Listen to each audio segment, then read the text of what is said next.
नमस्कार दोस्तों, AB classes YouTube channel में आप सभी का स्वागत है। आज का सब्जेक्ट है मैकेनिकल वाइब्रेशन और आज हम लोग मैकेनिकल वाइब्रेशन में समझेंगे वाइब्रेशन मेजरिंग इंस्ट्रूमेंट वाइब्रोमीटर के बारे में। बस आपको समझने के लिए वीडियो पूरा देखना है, जो मैं समझाता हूं उसको ध्यान से सुनना है। तो चलते हैं, स्टार्ट करते हैं। तो अब आप लोग ध्यान से सुनेंगे। सबसे पहले नॉर्मल हम लोग समझेंगे कि वाइब्रोमीटर क्या होता है। तो जैसा कि हम जानते हैं वाइब्रोमीटर क्या है, एक इंस्ट्रूमेंट है। क्या है? वाइब्रोमीटर की एक इंस्ट्रूमेंट है। जो भी हमारे मैकेनिकल के पार्ट्स होते हैं, यदि उन पार्ट्स में जो वाइब्रेशन हो रहा है तो उस वाइब्रेशन के डिस्प्लेसमेंट को मेजर करने के काम आता है। क्या समझ में आया? वाइब्रोमीटर एक इंस्ट्रूमेंट है जिसका उपयोग हम लोग जो भी हमारे मशीन के पार्ट्स हैं उनके अंदर जो वाइब्रेशन हो रहा है उसके डिस्प्लेसमेंट को मेजर करने के लिए काम आता है। अब एक कैसा बना रहता, तो एक नॉर्मली बॉक्स टाइप का, एक केसिंग टाइप की रहती है, बाहर आपको दिख रही होगी। इसके अंदर हम जो सीस्मो मास होता है उसका उपयोग करते हैं। इसको हम सीस्मोमीटर भी बोलते हैं। क्या बोलते हैं?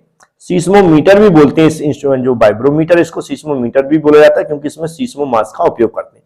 जो मास मतलब एक पार्ट होता है, कुछ ना कुछ उसका मास होता है। तो जो हमारा सीस्मोमीटर मास और जो हमारी स्प्रिंग है और जो हमारा डैम्पर है, इन सब के कॉम्बिनेशन से ये पूरा इंस्ट्रूमेंट बनाया जाता है। ये पीजो इलेक्ट्रिक टाइप का इंस्ट्रूमेंट होता है, जैसा मैं बता चुका हूं पहले भी। इससे पहले हमने बैरोमीटर पढ़ा था।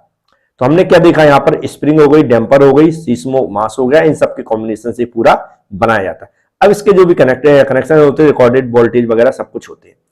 अब इस इंस्ट्रूमेंट को, जिस भी बॉडी की डिस्प्लेसमेंट को हमें मेजर करना है, उस पर माउंट कर दिया था, मतलब उस पर लगा दिया था। तो हमने यहां पर मान लिया वाइब्रेटिंग बॉडी उसके ऊपर माउंट कर दिया गया।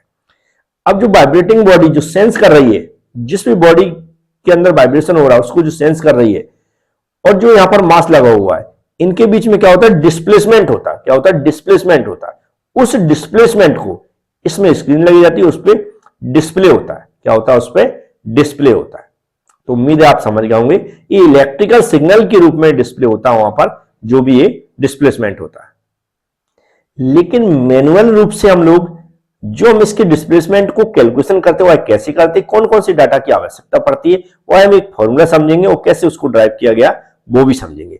हमें नॉर्मली जैसे मैंने समझाया, यदि इस इंस्ट्रूमेंट के इंट्रोडक्शन के बारे में लिखेंगे तो आप उतना लिख देंगे, और जो भी यहाँ पर स्टार्टिंग में इसकी यूज के बारे में लिखा वो लिख देंगे, इस डायग्राम को बना देंगे। और जो भी डिस्क्रिप्शन है वो भी लिख सकते हैं कि इसमें स्प्रिंग लगी जिसकी स्टिफनेस क्या है, यहाँ पर के है, यहाँ पर क्या है, डैम्पर लगा हुआ है, इसकी जो क्या बोलते कोएफिशिएंट सी है, यहाँ पर दिख रहा होगा। ये मास लगा हुआ, कौन सा मास? सीस्मो मास लगा हुआ। तो इस तरह आप ये रोटेटिंग ड्रम हो गया, ये रिकॉर्डर वोल्टेज है जो कि यहाँ पर एक पूरा सिग्नल के रूप में लगा हुआ है, जो एरो करके दिखाया गया। तो इस तरह आप इसका डिस्क्रिप्शन भी दे सकते हैं। तो अब हम ऑलरेडी पहले से पढ़ चुके हैं जो एम्पलीट्यूड रेशो होते हैं, क्योंकि हम यहाँ पर जेड की बात कर रहे हैं, डिस्प्लेसमेंट की बात कर रहे हैं, तो वह क्या होता है? जेड अपॉन बाय होता है, और इसका जो फॉर्मूला होता है ओमेगा अपॉन ओमेगा एन का होल स्क्वायर, रूट के अंदर 2 epsilon omega upon omega n का होल स्क्वायर प्लस ये ब्रैकेट के अंदर 1 minus omega upon omega n के अपन होल स्क्वायर, फिर इसका स्क्वायर।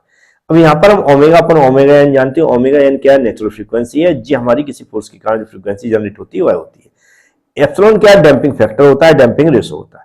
अब यहाँ पर जो 2 epsilon omega upon omega n है, ये है, ये जो पूरी कंप्लीट जो इसकी वैल्यू है, ये कैसा है? वेरी स्मॉल टर्म है। कैसा? बहुत छोटा टर्म है, वेरी स्मॉल टर्म है। तो जो वेरी स्मॉल टर्म होने के कारण क्या करते हैं, हम इसको निगलेक्ट कर देते हैं। यदि इसको निगलेक्ट कर रहे हैं तो जो हमारा फॉर्मूला बचता है, ये फॉर्मूला यहाँ पर लिखा था, ये रिड्यूस होके बचता है, मतलब कम होके बचता है, क्योंकि इसको निगलेक्ट मान लेंगे। जेड अपन वाई जैसा का तैसा लिखा हुआ है, और ऊपर की वैल्यू भी जैसे तैसे लिखी, नीचे की सिंप्लीफाई करके क्या आ जाती है? 1 minus omega upon omega n का होल स्क्वायर। जैसा यहाँ पर लिखा वैसे आपको बुकों में दिया है, आपको जैसा का तैसा एग्जाम में पूछा जाता है तो लिखकर आ सकते हैं। यहाँ पर मैं सिर्फ हेल्प कर रहा हूं आपको समझाने के तरीके से, इससे समझ में आ जाए। अब यदि जो वैल्यू ओमेगा अपॉन ओमेगा जो फ्रीक्वेंसी की वैल्यू है वह हाई आती है, मोर देन 3 बार कम से कम हाई आती है, तो जो रेशो है अप्रोक्सीमेट लगभग 1 होता है। कितना होता है? 1 होता है।